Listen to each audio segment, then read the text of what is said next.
Welcome back to Tipperary Sports Page podcast, and I'm here with Niall. Would you like to introduce yourself? Yeah, Niall Fitzgerald, Tipperary senior football manager. Right, the toughest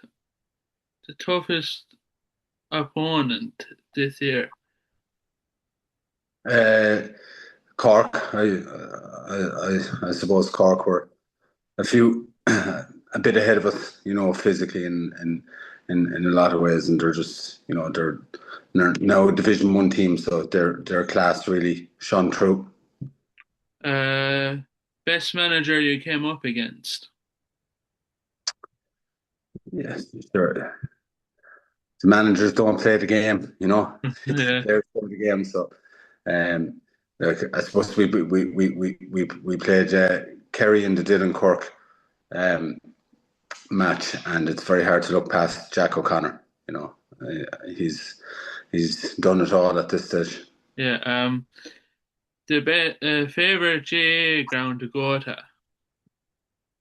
Um, Favorite J ground to go to. Uh, where we were this year or in general? In general.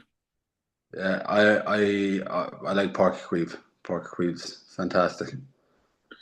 Uh, Biggest character in the dressing room this year. Uh, there's a few. Paddy O'Keefe, maybe. Paddy O'Keefe's good crack. One word to describe your team. Young. Right, I'll get into the questions now. Um, what is what's the proudest day in your manager career? I suppose winning county title with Moyle Rovers. Uh, how how has the role of manager changed over the last decade? It's probably changed a lot. I suppose the game is even more tactical, and there's a lot of new problems that with the new rules that we have to come up with solutions. So it's just it's really it's evolving the whole time, and I would imagine in 10 years' time the role will have evolved more again. Uh, what's the best prank you've seen in the camp? Frank. Um, Jeez, that's a tough one. There was one funny moment. I have no problem telling.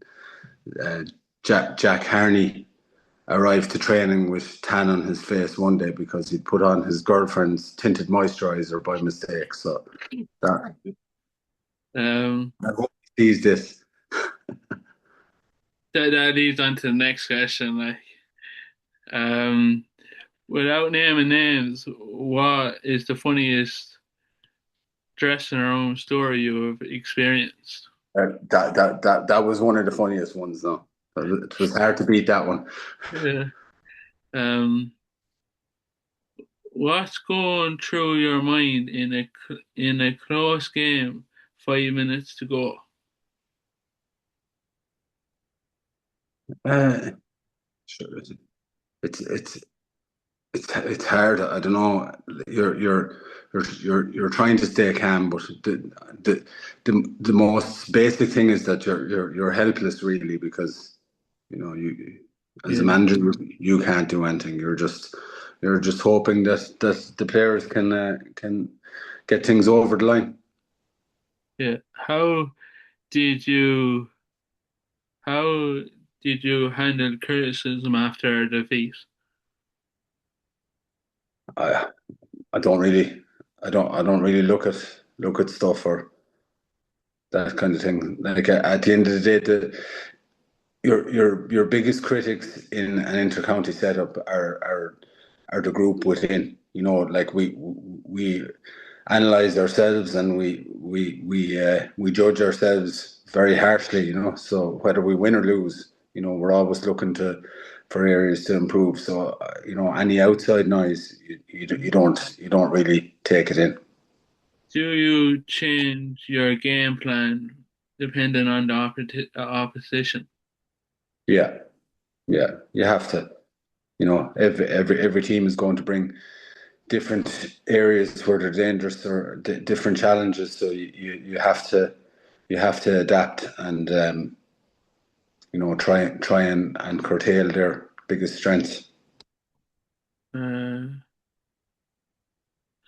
take us through a typical championship week. When it firstly would depend on the break that you've had, Yeah, between games. So if it's one weekend after another, well, that's tough because you're trying to manage the amount of work that the players can get through, yeah.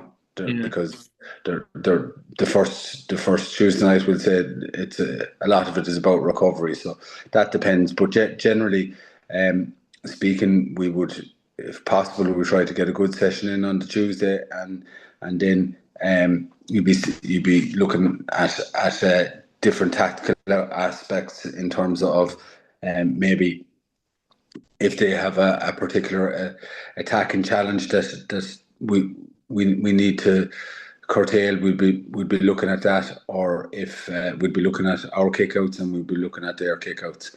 Kickouts have become such an important part of the game now, so you'd have to be given a lot of time to those areas. Um, what qualities make a great captain? Well, like a captain leads by example, and it's as simple as that. And we're very lucky that this year we've had an excellent captain in Paddy Finn, but there's other captains there in the dressing room as well. Other fellas that lead by example. Stephen O'Brien, Jimmy Finn, Sean O'Connor, and and then you look at some of the younger players. They really set a great example as well. Even though they're young, they've a fantastic attitude and work ethic, and um, th- there's plenty of future captains in that dressing room too. Yeah. Last question. How do you build trust in a squad? By being honest, being honest with each other, being honest, like we have to be accountable to each other, and we have to, you know, we have to give honest feedback to each other, and that's everybody. Like uh, everybody has to, give honest feedback and take honest feedback, and that's the management included. That's how you build trust. That when everybody is when criticism is being given in a constructive manner, and the purpose of it is to make the group perform better. Well, then everybody has the same goal. So you have to be able to give the honest feedback and take it, and then as a group, then drive on together. All right, thanks so much, man. No problem, Killian. Anytime.